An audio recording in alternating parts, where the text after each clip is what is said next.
Hi everyone. Evening టైంలో చాలామంది ఇష్టంగా తినే పెసర పునుగులు.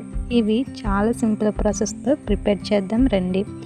1 కప్పున్నర పెసరపప్పుని గిన్నెలోకి తీసుకొని దాంట్లో కొంచెం వాటర్ వేసి ఒక 3 అవర్స్ పప్పు అనేది బాగా నానబెట్టాలి. ఈ విధంగా నలిపితే పప్పు పొట్టు అనేది సపరేట్ అయిపోవాలి.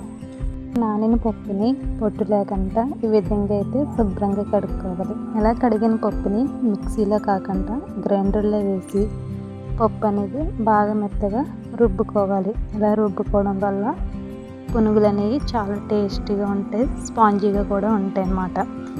ఈ పెసర రుబ్బులోకి అల్లం, పచ్చిమిర్చి, జీలకర్ర బరగ్గా మిక్సీ పెట్టుకొని ఆ రుబ్బులో వేసి, అలాగే కొంచెం కారం, రుచికి సరిపడంత ఉప్పు, కొంచెం అట్ట సోడా వేసుకొని బాగా రుబ్బులో కలిసేంత వరకు కలుపుకోవాలి.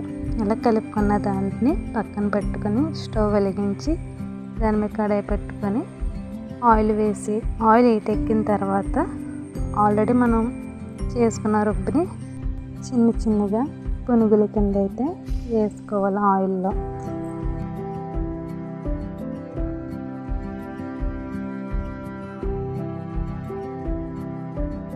వేసుకున్న పెసర పునుగులు 2 మినిట్స్ తర్వాత అటు ఇటు బాగా ఫ్రై చేసి లైట్ గోల్డెన్ కలర్ వచ్చిన తర్వాత పునుగులు అనేవి ఆయిల్ నుండి సపరేట్ చేసేయాలి.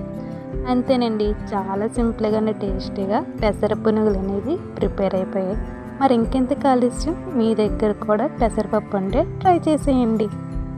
అలాగే వెళ్తూ మన ఛానల్ని సబ్స్క్రైబ్ చేసుకోండి. Thank you for watching.